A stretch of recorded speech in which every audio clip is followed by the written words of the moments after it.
it's obviously the case that these Democrats despise this man, Donald Trump.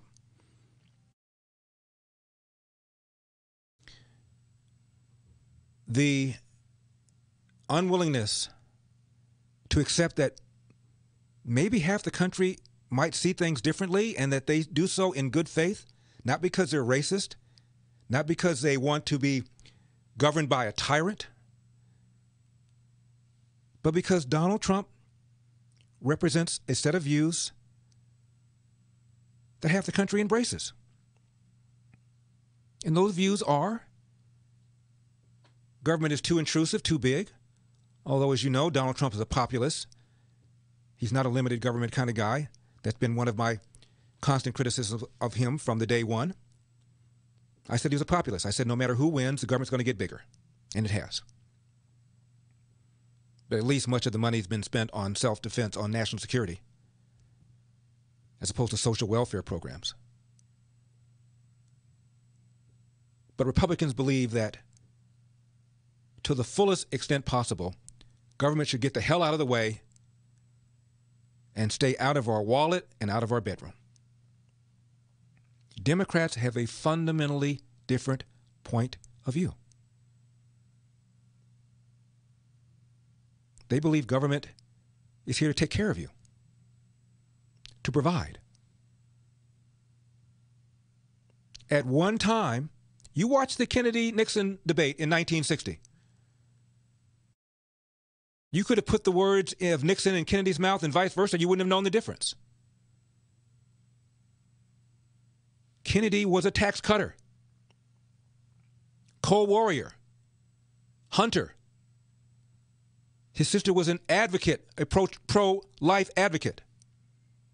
And while abortion was not an issue in 1960, there's no doubt that John Kennedy was pro-life. Certainly his family was. Ted Kennedy accepted. He was a World War II vet, as was his opponent, Richard Nixon. They believed in a strong national security. If anything, Kennedy was more hawkish and felt that Nixon was ignoring what he called a missile gap. There really wasn't one, but Kennedy said that. No one was talking about welfare expansion. In fact, President Kennedy was interviewed about affirmative action, although that term was not used. Should we have some sort of special preferences and privileges for black people? He said, no. He said, we've been wrong in the past. You can't undo it. All we can do is do what we can going forward. That's what he said.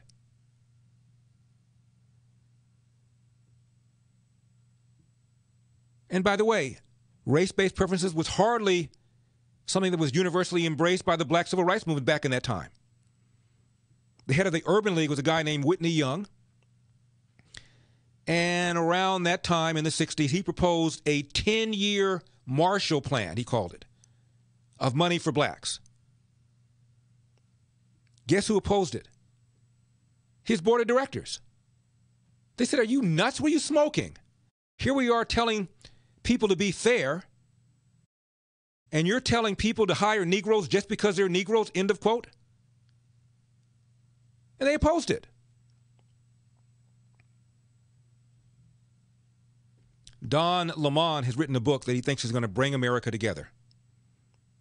And his title is patterned after The Fire Next Time, written by a civil rights activist, writer in the 60s named James Baldwin. And the title meant that if you don't give black people their civil rights, there could be a conflagration, a fire.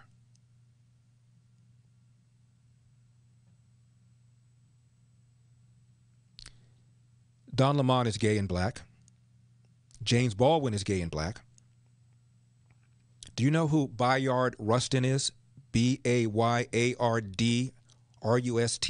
Rustin. Bayard Rustin was one of the close aides to Martin Luther King. He was intensely involved in planning the speech that culminated in the I Have a Dream speech. He was black and gay.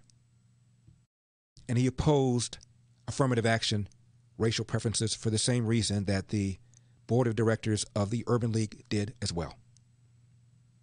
He said, our goal is for people to treat us as individuals. We're not looking for handouts.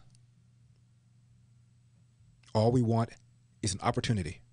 All we want are our civil rights. He opposed race-based preferences, something that Don Lemon, I assume, supports. So just because you're gay, just because you're black, doesn't mean you have to be left-wing or something is wrong with you. Unless you want to say something's wrong with Bayard Rustin. Man of courage. He also was an adamant spokesperson against black anti-Semitism. Visited Israel several times. Worked closely with Jewish organizations to fight anti-Semitism, and he was particularly angry at black anti-Semitism.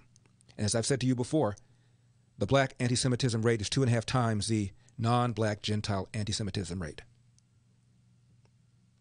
Is the commission that, or the programs that Susan Rice is setting up to deal with systemic racism going to deal with that? It's a joke. It's a con. In an era where racism is less significant than it's ever been, the Democrats use that as their issue to a degree that probably they've never done before. Why? Because they can't win on the arguments. They haven't won the white vote since the 60s. 1964, I think, was the last time the Democrats won the white vote. So what to do? Well, porous borders, import a bunch of minorities, tell them they're all victims, get them from countries that believe in welfare, big government, socialistic type countries. They'll pull the lever for us. And we'll malign white people, white Republicans, as bigots. And we'll say America is systemically, foundationally, endemically racist. And that these people over here, the Republicans, are in denial about that. Indeed, they're probably part of the problem. They're part of the problem. They're part of the systemic racism. It's a con. And these callers calling up, calling me names, calling me a sellout, that's how ingenious the con is. I'm the bad guy. Not the people trying to manipulate you for your votes and then giving you crappy schools.